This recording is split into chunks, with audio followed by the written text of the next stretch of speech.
आणि आता पाहणार आहोत दिवसभरातील महत्त्वाच्या 25 बातम्या। बंगल्याच्या वाटपावरून शिवसेनेच्या मंत्र्यांकडून खंत व्यक्त। भाजप मंत्र्यांना बंगले तर आम्हाला फ्लॅट।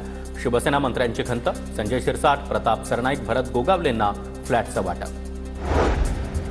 बीड हत्या प्रकरणातील संतोष देशमुखांच्या कुटुंबियांना घर मिळणार। TV9 मराठीच्या बातमीनंतर उपमुख्यमंत्री शिंदेंचा पुढाकार। मंत्री संजय शिरसाट आणि मंत्री उदय सामंत यांच्याकडून घराची पाहणी।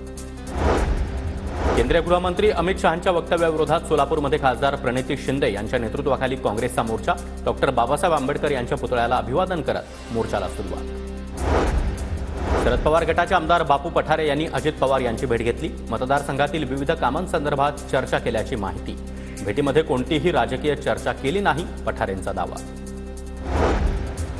किसान सन्मान दिनानिमित्त पुण्यामधील कृषी विज्ञान केंद्रामध्ये कार्यक्रमाचं आयोजन। केंद्रीय कृषी मंत्री शिवराज सिंग चौहान, मुख्यमंत्री देवेंद्र फडणवीस, मंत्री चंद्रकांत पाटील यांची उपस्थिती। उपमुख्यमंत्री एकनाथ शिंदे साताऱ्यातील दरेगावातील शेतीची शिंदे यांच्याकडून पाहणी।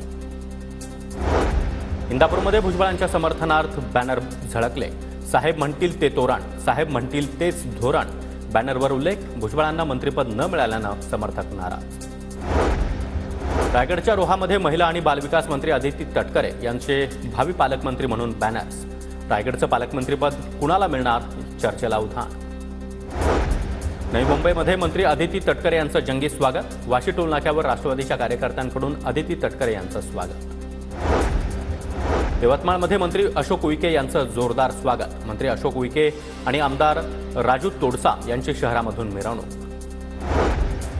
मंत्री झाल्यानंतर नितेश राणे पहिल्यांदाच रत्नागिरी जिल्ह्यामध्ये दाखल। नितेश राणे यांचा ठिकठिकाणी सत्कार आणि स्वागत। तर कुडाळमध्ये राणे कुटुंबाचं एकत्र जंगी स्वागत।